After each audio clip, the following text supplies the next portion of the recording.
So you want to know how this graph can improve your photography? Stick around and find out. Hey guys, what's going on? Myles here with an all-new photography video.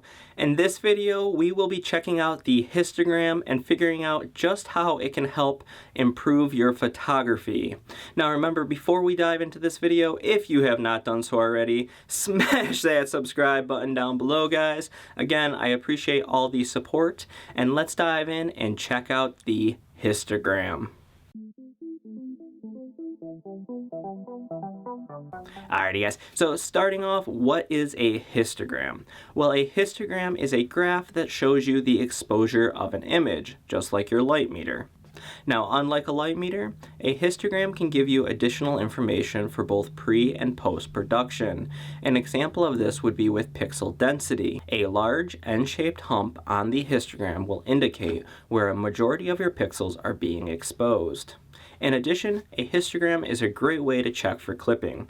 If you have a large hump on either the right or left side of the histogram, you know that you have some form of clipping going on. This tells you that your photo is either over or underexposed in certain areas, and that detail is being lost in either your whites or your blacks. So how can you use a histogram to take better photos? The first thing you will want to do is turn on the histogram in your camera settings. Most modern DSLRs now come with this feature. Next, you'll want to expose for your image.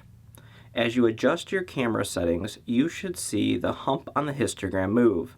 Now, the ideal histogram would have a large N-shaped hump in the center of the histogram.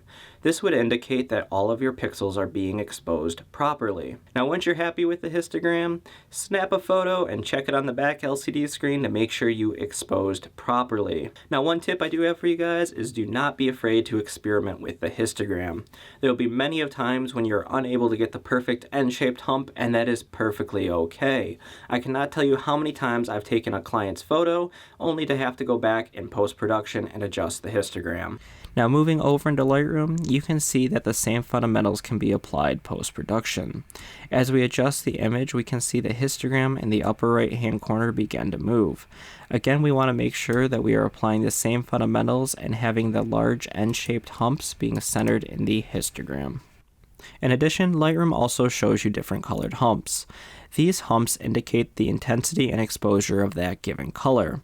An example of this would be if the reds were shifted all the way to the right. That would indicate that our reds are overexposed. Now, one tip I do have for you is to check the little arrows in the upper left and right hand corner of the histogram box. This will indicate if there is any clipping going on in your image. Alrighty guys, so there you have it, a quick look at the histogram. Now remember, if you have not done so already, smash that subscribe button down below, guys, and I will be catching you in the next video. Alrighty guys, peace!